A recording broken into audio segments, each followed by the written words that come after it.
At the moment, the total power demand of the UK is between 30 and 40 gigawatts. To put that in perspective, that would be 10,000 of our Gatwick data centre, or a hell of a lot of kettles being boiled at the same time.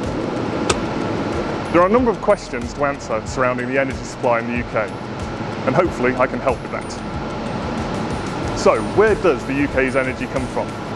According to Ofgem, the UK's power regulator, this has shifted massively over the last 10 years. Previously, we had a large requirement on coal-fired power stations, and that was about 30% of the generation. However, through those coal-fired power stations being decommissioned, we're now down to around 10% use of coal. However, we've seen a massive increase in wind power, going from about 1% 10 years ago to 20% now. Nuclear power has remained steady at around 50% of the mix, and likewise gas supplies have remained pretty consistent through that period of time as well. In addition to our own power generation, we have a number of interconnectors with neighbouring countries, allowing us to import and export power to them. This is with France, the Netherlands, Belgium and Ireland. However, they account for a relatively small volume of electricity generation. What affects the price of power? There are three main components which make up the raw cost of power.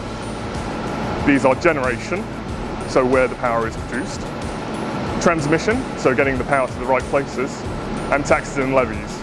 We know the Treasury likes to have their slice of the cake. In terms of the cost of generation, we haven't seen any significant changes over the last few years.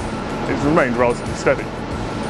However, demand does vary through the year, and it has a very cyclical nature, primarily due to the colder winters and longer nights we see in the UK. Transmission accounts for about a third of the cost of power. Much of this transmission cost is to deal with the losses that occur as power is transformed from higher voltages into lower voltages, and also via heat on the transmission network. And finally, we have the taxes and levies. Unfortunately, over the last 5 years, we have seen an increase of close to 240%.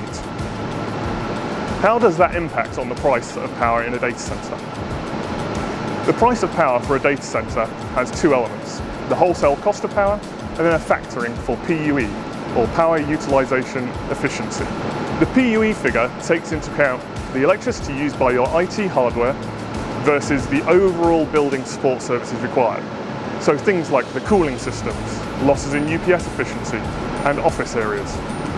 Here at 4D, we have an industry-leading PUE of between 1.1 and 1.2. That means for every kilowatt of energy that it takes to power your IT servers, we use between 1 and 200 watts of other energy for cooling, for lighting, and for our offices. Based on research by Tech UK, the trade body for data centres in the UK, the average PUE is 2, showing that 4D are running highly efficient data centres.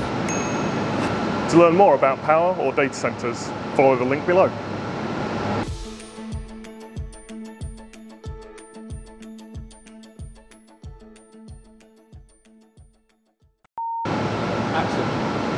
In addition to our own power generation, we also have another